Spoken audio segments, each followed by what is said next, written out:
हमारे पवन जन धुआं ग्रुप चैनल को सब्सक्राइब करें और साथ ही में बेल आइकन को दबाएं ताकि सबसे पहले वीडियो का नोटिफिकेशन आप में पहुंचे। और वीडियो अच्छा लगे तो लाइक करना ना भूलिएगा।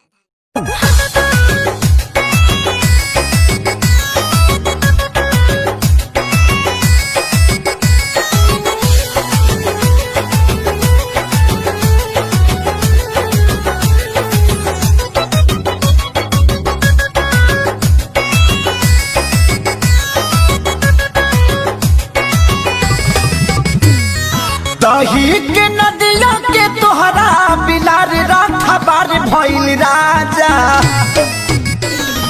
दही के नदिया के तोहरा बिलार रखबार भइल राजा। तलग डर ईतबार तलग डर ईतबार करी घातिए राजा। दिन रात रहे छतिए पर हाथिए राजा। लगे डर ईतबार करी घातिए राजा। दिन रात रहे छतिए पर हाथिए राजा।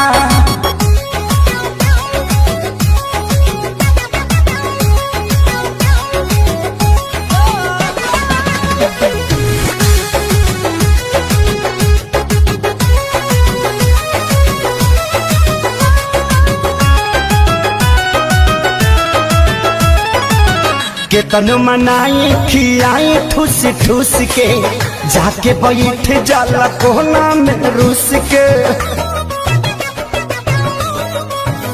हो केतन मनाई खियाई ठूस ठूस के जाके बैठ जाला कोना में रूस के। अरे लइका कहाई के गुलार लीले पतैयार भइल राजा। हाँ लइका कहाई के गुनार मिले पतैयार भइल राजा।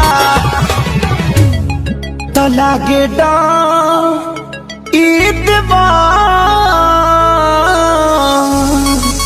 लागे डर ईदवार करी घातिए राजा।